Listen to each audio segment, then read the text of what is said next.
Imagine. Imagine what it was like for those who came before us at the dawn of humankind, when the earth was flat,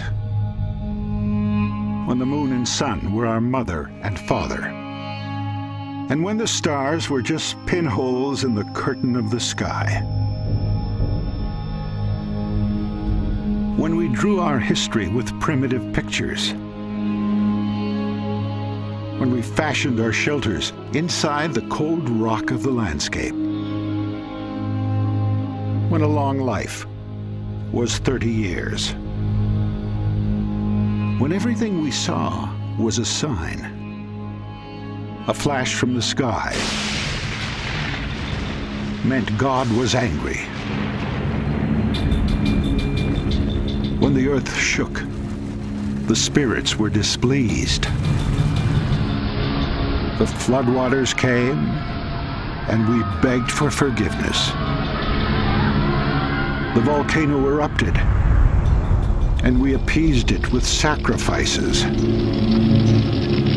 We suffered sickness and disease, and we called it a curse.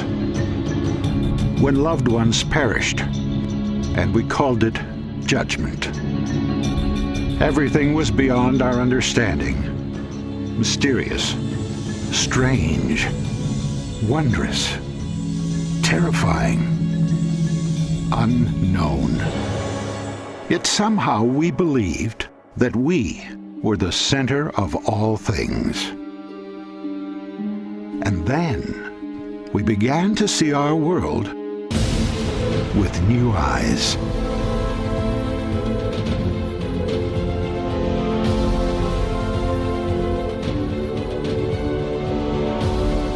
The moon was a place we would one day visit and leave our footprints in the dust.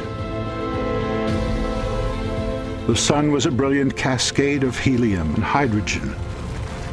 A star, a single solitary star among billions of other stars inside a single galaxy, alongside hundreds of billions of other galaxies in a universe born billions of years before us. The tempests above us, the fire beneath us, they became explainable, measurable, often foreseeable. Our crude illustrations gave way to rich expressions of picture and verse that ignited the imagination. We built our shelters from wood, mortar, glass, and steel. We discovered living worlds beyond the naked eye, and we inhabited that world to understand and begin to conquer sickness and disease. We began to unlock the code of our very being and discovered the bond we share with all living things. We celebrated long lives of over 100 years. Our age is a new age of enlightenment. At this very moment, humankind is beginning to grow beyond the childish fears of its infancy, to refuse to be satisfied with unanswered questions, to acknowledge a universe much grander and more wonderful than the superstitions of our ancestors would ever allow, and to understand that even though we occupy a tiny planet inside a vast universe, we are still part of it. We are growing.